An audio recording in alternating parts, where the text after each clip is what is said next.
tayo sa Samal, Davao del Norte kung saan nasunog ang ilang classroom na pagdarausan sana ng eleksyon sa Lunes. Nasa frontline ng balitang yan, si Gary De Leon. Grabe na dyan yung buwana ba? Hoy, bantayan natin tindahan ba? Bantayan tindahan! Huwag tao! Nilalamon na ng malaking apoy ang Kaputian Central Elementary School sa siyudad ng Samal sa Davao del Norte ng datnan ng mga bombero. Sumiklap ang sunog pasado alas 7 kagabi. Isa tayo nagpuan na ani.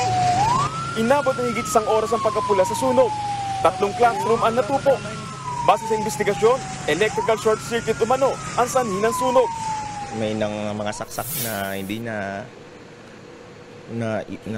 unplug. Initial pa lang yun. Aabot sa 250,000 pesos ang halaga ng pinsala. Kabilang ang mga gamit sa classroom ni Teacher Lavenia.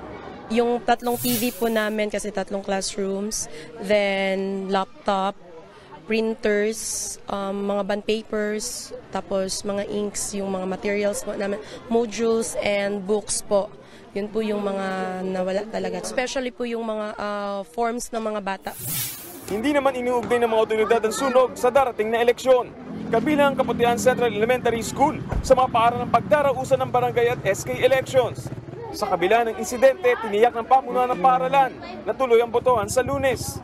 May ALS at saka may grade 5 classroom doon at saka yung dating kantin namin, yun na siguro ang gagamitin para sa polling place. So hindi siya apektado. Regular pa rin yung pagboto nila. Wala ring nadamay na election paraphernalia sa sunog dahil sa Lunes pa na madaling araw i-deliver ang mga ito.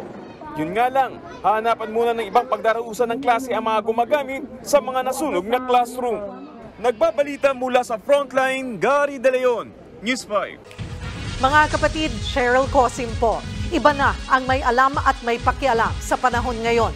Para sa tuloy-tuloy na balitaan sa Frontline, mag-follow at mag-subscribe sa social media pages ng News 5.